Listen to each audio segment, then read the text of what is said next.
Victory victory victory সুমাইল Laskar 540টা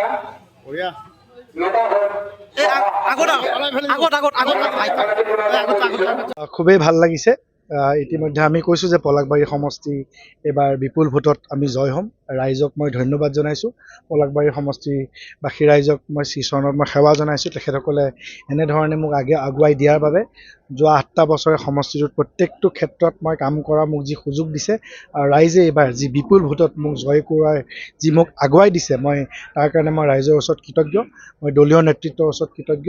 মই মাননীয় অসমৰ মুখ্যমন্ত্ৰী ডক্টৰ হিমন্ত বিশ্ব শৰ্মাক ধন্যবাদ জনাইছোঁ আৰু তেখেতকো শুভেচ্ছা জনাইছোঁ। তেখেতৰ নেতৃত্বত অসমত এইবাৰ 3 নম্বৰৰ বাবে বিজেপি চৰকাৰ হ'বলৈ গৈ আছে আৰু অসমৰ ৰাইজে এইবাৰ মুখ্যমন্ত্ৰী ডক্টৰ হিমন্ত বিশ্ব শৰ্মাক মই আগতেও কৈছিলোঁ পুনৰবাৰ মুখ্যমন্ত্ৰী হিচাপে বিচাৰি হিয়া উজাৰি ভোট দিছে আৰু তাৰ প্ৰমাণ আজি আমি সকলো সমষ্টিতে আমি দেখিবলৈ পাইছোঁ। প্ৰত্যেকটো স্কিম যি ধৰণে ৰাইজক চুই গৈছে, কোনো টকা পইচা নিদিয়াকৈ, কোনো দুৰ্নীতি নোহোৱাকৈ যি ধৰণে স্কিমবিলাকে ৰাইজৰ মাজত গৈ স্কিমবিলাকে সহায় কৰিছে, আঁচনিসমূহৰ কাৰণে ৰাইজে মুখ্যমন্ত্ৰী মহোদয় তথা বিজেপি চৰকাৰক কৃতজ্ঞতা জনাইছে আৰু চৰকাৰখনক অসমখনক যি ভাৰতবৰ্ষৰ ভিতৰত প্ৰথম 5খন ৰাজ্য হিচাপত আমি গঢ় দিয়াৰ চেষ্টা কৰিছোঁ। অসমখন যাতে এই চৰকাৰখনৰ নেতৃত্বত আগুৱাই যায়, ৰাইজে সেইকাৰণে পুনৰবাৰ বিজেপি চৰকাৰক শাসনত পুনৰবাৰ আহিবলৈ সহায় কৰিছে।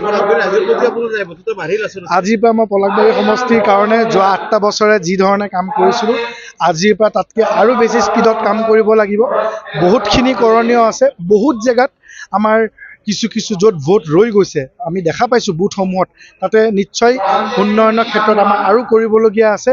সাংগঠনিক দিশ আৰু আমাৰ শক্তিশালী কৰিবলগীয়া আছে।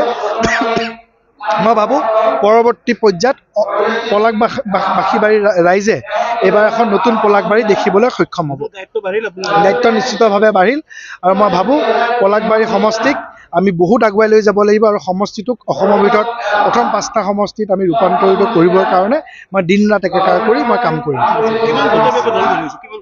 প্ৰায় 43,000 ভোটত মই লিড লৈ জয় হৈছোঁ ইতিমধ্যে। ধন্যবাদ। হয়।